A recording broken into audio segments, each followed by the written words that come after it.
I get it. When you're about to drop a serious chunk of cash on a gaming rig, the anxiety spikes faster than a frame rate drop in a boss fight. You're scrolling through specs, wondering if the next monster-level machine will actually live up to the hype or just sit gathering dust while you keep downgrading graphics settings. That hesitation is real, especially when you're trying to future-proof a setup that should handle everything from ultra-wide 4K shooters to the newest AI-driven titles without breaking a sweat. Link is in the description if you want to check the product details on Amazon. Let's walk through the Acer Predator Orion 6000 the way you'd plan a gaming night with a friend who's on the fence. First off, the thing looks like it was designed for someone who wants a console-level experience without ever leaving the desk. The case is a massive, sculpted tower that screams high performance the moment you lift the lid. Inside, Acer has paired an Intel Core Ultra 9 processor with an RTX 5080 GPU, which, on paper, suggests you're sitting on a beast that can crank out ray-traced frames in 4K while the CPU handles background streaming, voice chat, and those new AI-assisted game features without hiccup. Now, the real test is how that power translates when you actually fire it up. I set the Orion up in a small home office that also doubles as my streaming corner. First thing I noticed was the liquid cooling system. Unlike the typical air-cooled towers that can sound like a jet engine when under load, this rig's cooling loops stay remarkably quiet even when the RTX 5080 is pushing past 100 watts on a demanding title like Cyberpunk 2077. The fans spin up just enough to keep temps in the low 70s Celsius, which means I can stream for hours without the background noise bleeding into my mic. That's a practical win for anyone who does live streaming or records gameplay footage. Connectivity is another spot where the Orion shows its cards.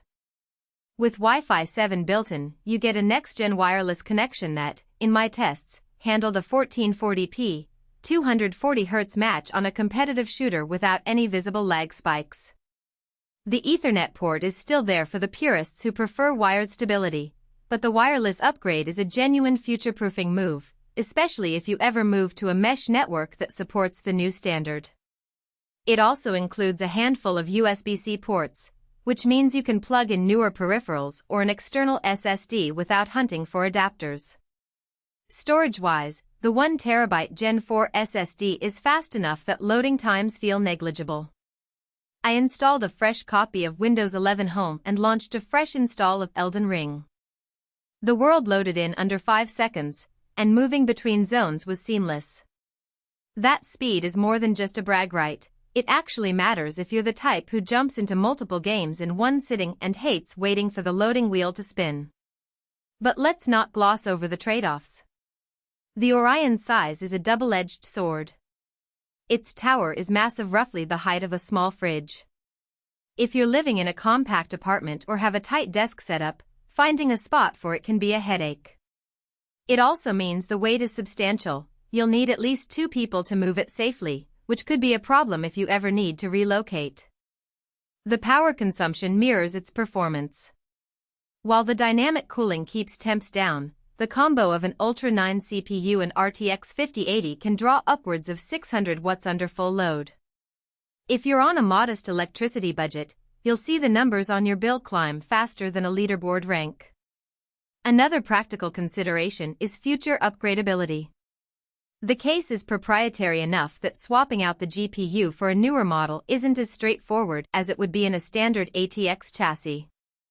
Acer has done a decent job of making the internals accessible, but you'll still be dealing with custom mounting points and the integrated liquid cooling loop. If you plan on chasing the next generation GPU every 2 years, you might hit a snag and end up needing a new system rather than a simple upgrade. Who should actually buy this machine?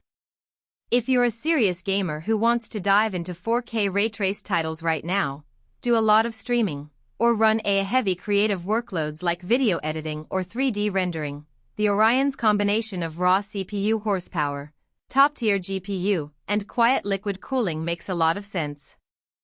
It's also a solid pick for people who want to future-proof their setup for the next wave of AI-integrated games that claim to use dynamic AI rendering to boost visuals on the fly. The Core Ultra 9's AI accelerators are built for that.